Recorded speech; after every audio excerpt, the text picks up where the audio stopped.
Hello everyone, welcome back to my channel. Last के video में हमने कुछ इंपॉर्टेंट सिविल इंजीनियरिंग क्वेश्चंस के बारे में पढ़े थे जो कि इंटरव्यूज़ में कई बार पूछे जाते हैं। जब भी आप कहीं जॉब के लिए जाते हो तो वहाँ पे इंटरव्यूज़ आपसे कुछ ऐसे बेसिक क्वेश्चंस पूछता है जो कि आपको पता होने चाहिए। अगर आपको नहीं पता उन क्वेश्चंस के बारे में या फिर अभी आपने पढ़ना स्टार्ट किया है तो आप मेरे वीडियो को ज़रूर देखिए। तो आप मेरा प्रीवियस वीडियो भी चेक कर सकते हैं, मैं उसका लिंक अपने डिस्क्रिप्शन बॉक्स में डाल दूंगी। ठीक है, तो चलिए स्टार्ट करते हैं। तो हमारा पहला क्वेश्चन है जो कि बहुत ज़्यादा अक्सर पूछा जाता है, वो है कि what is development length. Development length क्या होती है? तो पहली चीज़ तो ये जो डेवलपमेंट लेंथ जो होती है, ये जो वर्ड है, ये सबसे ज़्यादा यूज़ किया जाता है design of steel structure subject में, यानी कि आपकी जो DSS है वहाँ पे इसका यूज़ किया जाता है। अच्छा, डेवलपमेंट लेंथ का मतलब ये होता है कि जब आप किसी स्टील की बार के साथ एक दूसरी स्टील की बार को जोड़ते हैं या फिर कनेक्ट करते हैं। क्यों कनेक्ट करते हैं? ताकि जो लोड है, अगर मान लीजिए आपको सडन पता लगा कि लोड एक्सेसिव अमाउंट में है और वो एक जो बार है वो उस लोड को बेयर नहीं कर पा रहा है, तो हम उस कंडीशन में क्या करते हैं, उस बार की लेंथ को बढ़ाने के लिए उसके साथ हम एक दूसरा बार जोड़ देते हैं। ठीक है, that is called development length. आगे समझ में? चलिए अब हम बात करते हैं दूसरा क्वेश्चन। दूसरा है हमारा व्हाट इज BBS।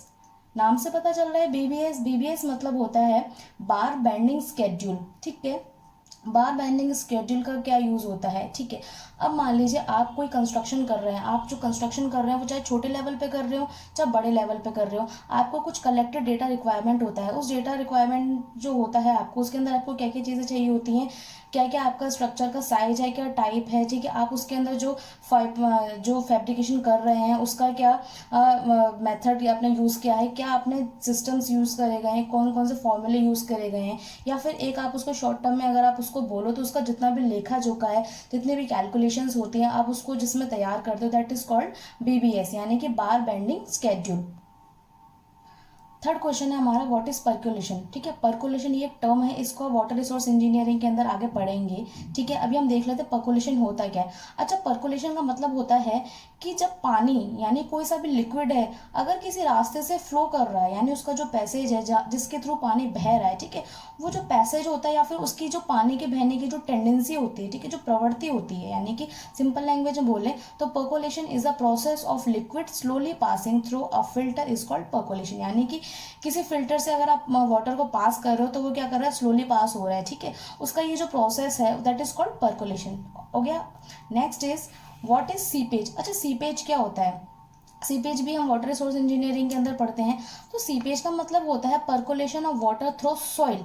अभी तक हमने क्या पढ़ा था? पर्कुलेशन क्या होता है कि फिल्टर के थ्रू आपने वाटर को पास करवाया, वो तो हो गया आपका पर्कुलेशन। ठीक है, लेकिन सीपेज के अंदर क्या होता है, वाटर अगर सॉइल से होकर पास हो रहा है, ठीक है, यानी कि क्या होता है, हमारी जो सॉइल होती है उसके अंदर कुछ मॉइस्चर कंटेंट तो होता ही होता है। ठीक है, और मॉइस्चर कंटेंट होने के साथ साथ उसके अंदर कुछ अमाउंट में वाटर भी होता है, क्योंकि मॉइस्चर है तो मॉइस्चर का मतलब ही वाटर होता है।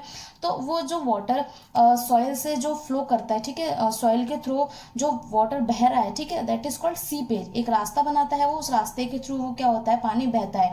तो ये जो टेंडेंसी होती है, ठीक है, पर्कुलेशन की, या फिर इसको हम बोल सकते हैं कि पर्कुलेशन का ये वाला जो मेथड है इसको हम क्या बोलते हैं, सीपेज बोलते हैं। ठीक है, नेक्स्ट क्वेश्चन है जो हमारा एक नेक्स्ट टर्म है वो है length of riser and trades.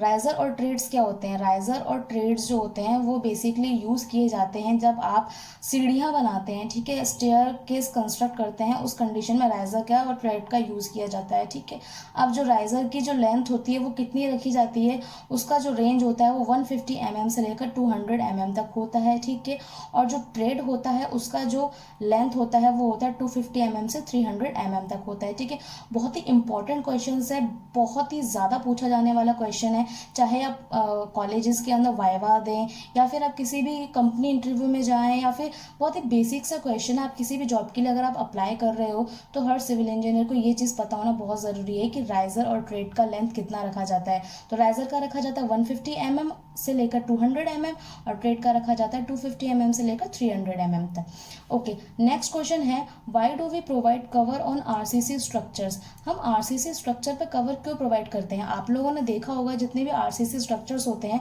उनके ऊपर कवर्स लगे होते हैं, आखिर उनका क्या रीज़न है, वो कवर क्यों प्रोवाइड करवाए जाते हैं? तो मैं आपको एक सिंपल लैंग्वेज में बताऊं, जो हमारी आरसीसी होती है, ठीक है, वो बेसिकली किसकी होती है? नाम से पता चला, रेनफोर्स्ड कॉन्क्रीट स्ट्रक्चर, यानी कि उसके अंदर स्टील बार्स का यूज़ किया जाता है। अब ये जो स्टील बार्स होती हैं तो क्या होंगे, ये हवा के मॉइस्चर की कॉन्टैक्ट में आएंगी तो क्या होगा, उसके अंदर कोरोजन होगा, मतलब वो जंग लगेगी। तो उसे उस जंग से रेजिस्ट करने के लिए, ठीक है, ताकि वो कोरोड ना हो, तो उसकी जो क्वालिटी वो घटे ना, और कंस्ट्रक्शन के अंदर कोई प्रॉब्लम ना क्रिएट हो, ठीक है। तो उस चीज़ से उसको प्रोटेक्ट करने के लिए क्या प्रोवाइड करवाए जाते हैं? कवर। अब वो कवर क्या काम करता है? जो आपका स्ट्रक्चर है उसको बारिश से बचाएगा, जो एक्सेसिव जो मॉइस्चर है उससे बचाएगा, ठीक है। यानी कि covers are required to protect the rebars against corrosion and to provide resistance against fire. हाँ, एक इंपॉर्टेंट चीज़ और है, फायर से भी ये रेजिस्ट करता है, क्योंकि वैसे तो देखा जाता है कि बहुत ही कम ऐसा होता है, लेकिन कभी कभी कुछ केस में क्या होता है, जो ये जो बार्स होते हैं ये क्या होते हैं, जैसे इसके अंदर कंक्रीट तो होता है, तो क्या, तो ये फायर को कैच कर लेते हैं, ठीक है। तो उस कंडीशन में भी उसको सेव करने के लिए, प्रोटेक्ट करने के लिए हम क्या प्रोवाइड करवाते हैं? हम कवर्स प्रोवाइड करवाते हैं, ठीक है। यानी कि हमको अच्छे समझ में आ गया है कवर हमने आरसीसी में क्यों प्रोवाइड करवाया है, ताकि कोरोजन ना हो और फायर से उसका बचाव हो सके। अगर आपको मेरा वीडियो यूज़फुल लगा हो तो आप मेरे वीडियो को शेयर ज़रूर कीजिए, इसे लाइक कीजिए और सब्सक्राइब कीजिए। मिलती हूँ आपसे अपने नए वीडियो में। Till then bye.